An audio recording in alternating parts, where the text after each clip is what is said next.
Fala galera, tudo bem? Sou o professor Roberto Falcioni, professor de História, e em nome da SAE Digital, desejar que todos sejam bem-vindos para mais uma aula de História. E agora o nosso tema, saímos da Revolução Industrial, vamos para as unificações europeias, em especial formação da Alemanha e da Itália em 1871, desculpe. Acompanhe junto, seria muito importante você ir da sua casa junto com o livro, que você possa, na página 644, e pausa um pouco o vídeo, faça a leitura do parágrafo, volta, porque a aula foi pensada, baseada em todos os capítulos do livro, nas páginas. Tive a preocupação em focar o conteúdo, inclusive, das aulas, baseada no nosso livro do SAE. Tudo bem? Vamos lá? Nosso conteúdo de hoje, contexto europeu e a unificação da Alemanha. Ué, mas como assim? Não existia uma Alemanha? Existiam várias Alemanhas. Da aula anterior sobre a Revolução Industrial, colocamos aqui qual que seria a afirmativa correta. Espero que vocês tenham marcado letra B. A Revolução Industrial foi marcada pelo aumento de produção e meio aprimoramento técnico-científico, provocou a divisão técnica do trabalho nas fábricas e firmou definitivamente o capitalismo como sistema econômico de produção. Contexto europeu, Congresso de Viena. Vocês lembram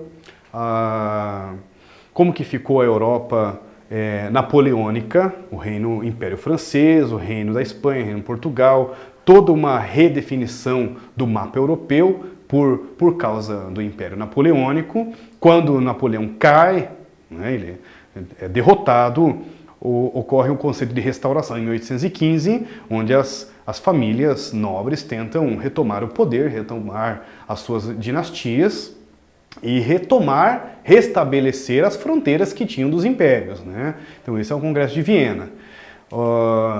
Aqui nós temos a Europa pós-Congresso de Viena, nesse mapa aqui. Veja bem aqui dentro o que seria então o reino francês, reino alemão. O reino da Prússia, em verde, seria a parte maior dos 30 e tantos estados confederados germânicos. Isso era o que nós poderíamos chamar de Alemanha. Destaque para o reino da Baviera também. Existem vários reinos, então, dessa geral, que formavam o que nós chamamos de Sacro Império Romano Germânico, que durou um determinado período da história. Teve um governo centralizado, somente no século XV, simultâneo com a história de Martinho Lutero, tinha o Sacro Império Romano Germânico, que era uma espécie de união desses 30 e tantos reinos germânicos.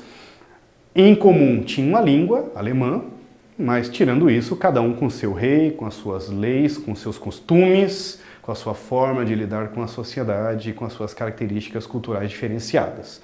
O que vamos estudar hoje, como surgiu uma Alemanha. Uma Alemanha limitada por fronteiras que se falam uma única língua, com uma bandeira, com um nacionalismo, com uma espécie de governo centralizador, com um povo chamado alemão. É aí que nós vamos estudar hoje. Nacionalismo é a base. Sem nacionalismo não temos país, tá? Não tem como unir uma Alemanha sem o nacionalismo. Temos um nome, sim, Otto von Bismarck. Aqui na charge, Otto varrendo tudo aqui, como diz o outro, falando assim, vamos ter que unir tudo esse negócio aqui. Ele é um grande general, tem a sua organização, e a Alemanha tem a sua unificação, então baseada num nome muito importante, Otto von Bismarck. Ele faz, da Prússia, ele faz então duas frentes, né? Ele dá duas possibilidades. A Alemanha vai ser formada, então, ou diplomaticamente, a Prússia encabeça essa liderança de unificar esses reinos alemães, ou pela diplomacia ou pela guerra. A Prússia vai ter que enfrentar a França, vai ter que enfrentar a Áustria, e dessas guerras o Otto von Bismarck vai formando o que a gente chama de Primeiro Reich, montando essa unificação da Alemanha e iniciando, então, através da guerra, a conquista territorial, expandindo o território. Tá? A franco-prussiana foi muito importante. Dessa guerra, Otto von Bismarck consegue anexar os territórios de Alsácia e Lorena em 1870, e esses são territórios, em 66, 70, que marcam uma espécie de um conflito internacional que ficou pendente nessa guerra franco-prussiana e que vai desencadear depois uma rixa, um conflito, um desentendimento diplomático da Primeira Guerra Mundial. Né?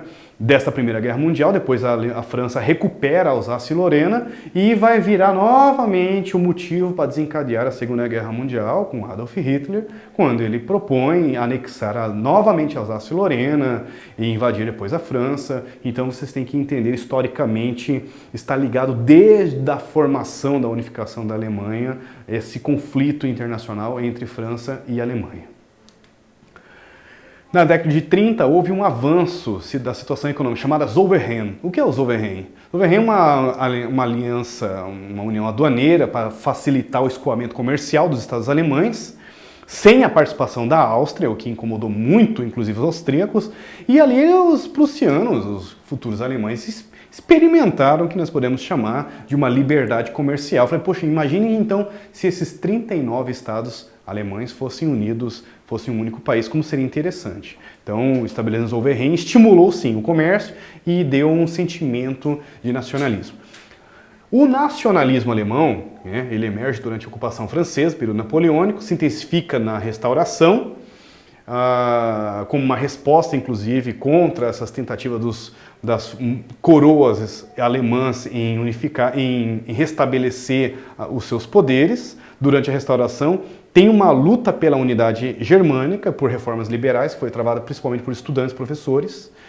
A grande massa do povo, conhecendo apenas a lealdade e seu príncipe local, permaneceu indiferente aos apelos de uma unidade nacional. Eles ainda não estavam entendendo uma unidade nacional, mas já está nascendo um sentimento de pertencimento. O que nós entendemos como nacionalismo? Aí você pode colocar em todo lugar, né? No Brasil, em todo o país. O que é nacionalismo? Sentimento de pertencimento. O que me liga ao lugar?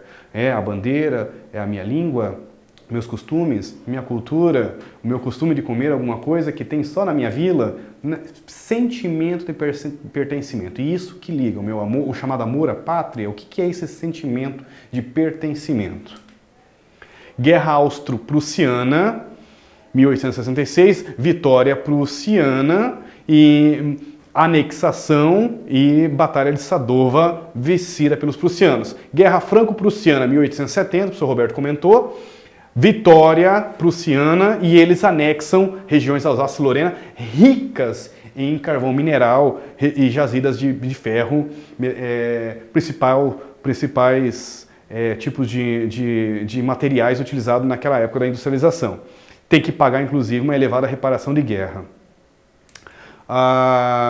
Deixa eu ver se eu fecho aqui com vocês. 18 de janeiro de 1871. Tá. Quando nasce, então, a Alemanha? Vamos fechar aqui. 1871, no Palácio de Versalhes, os príncipes alemães... Palácio de Versalhes é França, hein, meninos? Olha só, hein? Os príncipes alemães outorgaram a Guilherme I o título de Kaiser, imperador dos alemães. Teve aí a fundação do Segundo Reich e o surgimento de uma poderosa nação na Europa Central. Para casa, meninos, dei uma estudada, falei sobre o Otto von Bismarck, esse chamado General de Ferro, 1871, 1890, associa-se a alguns elementos que vieram a reforçar o capitalismo industrial e financeiro na Alemanha, recém-unificada. Marque a opção que contém referências vinculadas ao momento político mencionado. Tudo bem? Respondam para nós. O que tem aqui Otto von Bismarck e qual a sua ligação? Relacione Otto von Bismarck com essas guerras de conquista, de unificação. Então ele é chamado General de Ferro, ele era um cara assim, bem disciplinador e acreditava que através da guerra, fortalecendo o poder militar da Alemanha, ele poderia conseguir a unificação. Ele não era um cara muito ligado à política, muito ligado à diplomacia. Tudo bem? Quero agradecer a todos vocês, desejar um bom estudo aí na casa aí de vocês e até a próxima, em nome da SAI Digital. Muito obrigado. Valeu, abraço!